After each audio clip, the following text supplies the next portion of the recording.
Kuala Lumpur Jalan ஈப்போவில் உள்ள ஓர் ஆடம்பர அடுக்குமாடி வீடமைப்பு பகுதியின் பாதுகாவலர் சந்திரன் அந்த குடியிருப்பு பகுதியைச் சேர்ந்த ஆடவர் ஒருவரினால் தாக்கப்பட்டு மரணம் அடைந்த சம்பவம் தொடர்பில் அந்த பாதுகாவலரின் சவ பரிசோதனை அறிக்கைக்காக போலீசார் காத்திருப்பதாக செந்தூல் மாவட்ட போலீஸ் தலைவர் ஏசிபி சுகார்னோ முகமது ஜஹாரி தெரிவித்தார். பாதுகாவலர் சந்திரன் மரணம் தொடர்பில் விசாரணை அறிக்கை மேல் நடவடிக்கைக்காக துணை பப்ளிக் புரோசிக்யூட்டர் அலுவலகத்திற்கு அனுப்பப்பட்டுள்ளதாக அவர் குறிப்பிட்டார்.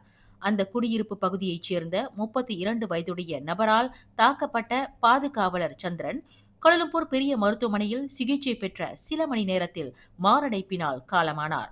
முதலில் குற்றவியல் சட்டம் 324 பிரிவின் கீழ் கைது செய்யப்பட்ட 32 வயது நபர், பின்னர் சந்திரனின் மரணத்தை தொடர்ந்து அந்த நபர் குற்றவியல் சட்டம் 302 பிரிவின் கீழ் தடுத்து வைக்கப்பட்டுள்ளதாக ஏசிபி சுகார்னோ தெரிவித்தார். மேலும் செய்திகளை தெரிந்து கொள்ள கீழே இருக்கும் பெல் பட்டனை அழுத்துங்கள். உங்கள் மகிழ்ச்சியை வெளிப்படுத்த லைக் மற்றும் ஷேர் செய்யுங்கள். தொடர்ந்து திசைகளோடு இணைந்திருக்க சப்ஸ்கிரைப் செய்யுங்கள்.